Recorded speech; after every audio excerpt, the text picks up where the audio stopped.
દક્ષિણ ગુજરાત અને મધ્ય ગુજરાતમાં મુશળધાર મહેર પછી હવે ઉત્તર ગુજરાતમાં મેઘાનું આગમન થઈ ચૂક્યું છે। ઉત્તરમાં બનાસકાંઠા, વાવથરાદ અને પાટણ જિલ્લામાં સતત બીજા દિવસે પણ વરસાદી માહોલ જામ્યો છે, જેમાં ક્યાંક પાણી ભરાયા તો ક્યાંક ખેતરો છલકાયા। ત્યારે કેવા છે ઉત્તરમાં વરસાદી મહેરના દ્રશ્યો, આવો જોઈએ આ રિપોર્ટમાં।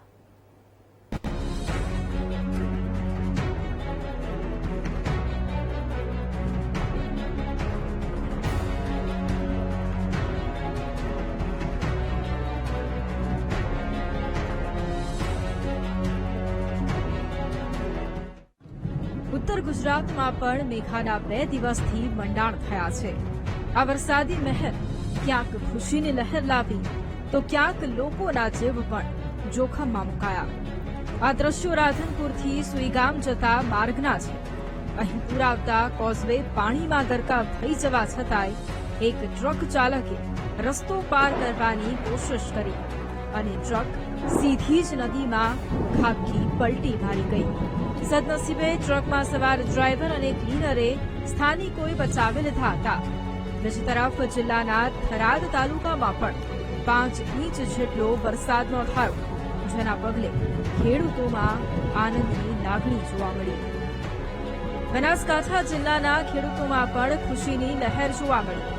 ખાસ કરીને જિલ્લાના ખેડૂતો અને પશુપાલકો જિલ્લાના ધાનેરા તાલુકામાં સતત બીજા દિવસે 4 ઇંચ આસપાસ વરસાદ પડ્યો, જેના કારણે શહેરના રસ્તાઓ જળમગ્ન થયા હતા, તો વિવિધ વિસ્તારોમાં 1 થી 2 ફૂટ સુધી પાણી પણ ભરાયા હતા।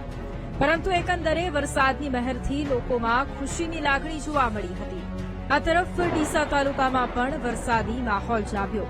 ડીસા રાણપુર રોડ પર ભારે વરસાદના પગલે ઘૂંટણસમા પાણી ભરાયા હતા। અહીં પાણી નિકાલની યોગ્ય વ્યવસ્થા ન હોવાથી તંત્રના પાપે લોકોને થોડી મુશ્કેલીઓનો સામનો કરવો પડ્યો।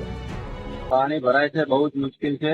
ગાડી બીજી ચલાવવાની તકલીફ પડે છે, દુકાન સુધી પાણી આવે છે, બહુ હેરાન થાય। ગ્રાહક કસ્ટમર બી નથી આવતા દુકાને પાણીના કારણે। સોસાયટીમાં આવવા જવાની કેટલી તકલીફ પડે?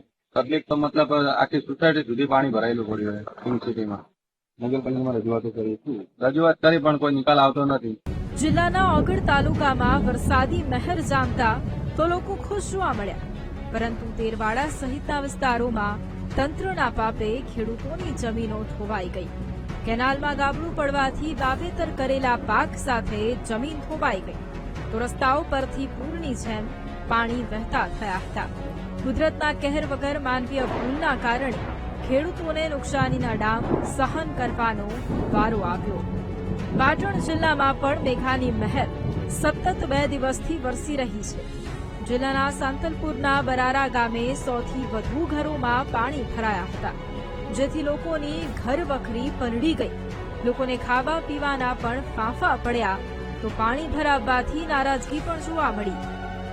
બીજી તરફ સાંતલપુરમાં ધારાસભ્ય લવિંગજી ઠાકોર અસરગ્રસ્તોની વચ્ચે ફોટા પડાવવા પહોંચ્યા હતા, પરંતુ નેતાજી જ કીચડમાં ઘૂંટણ સુધી ફસાઈ ગયા। આપમેળે બહાર ન નીકળી શકતા અન્ય લોકોએ ભારે જહેમતથી નેતાજીને બહાર કાઢ્યા હતા। આમ ઉત્તર ગુજરાતમાં વરસાદી મહેર સાથે નેતાઓનું ફોટોશૂટ પણ ખૂબ ચાલ્યું। Bureau report, VTV news.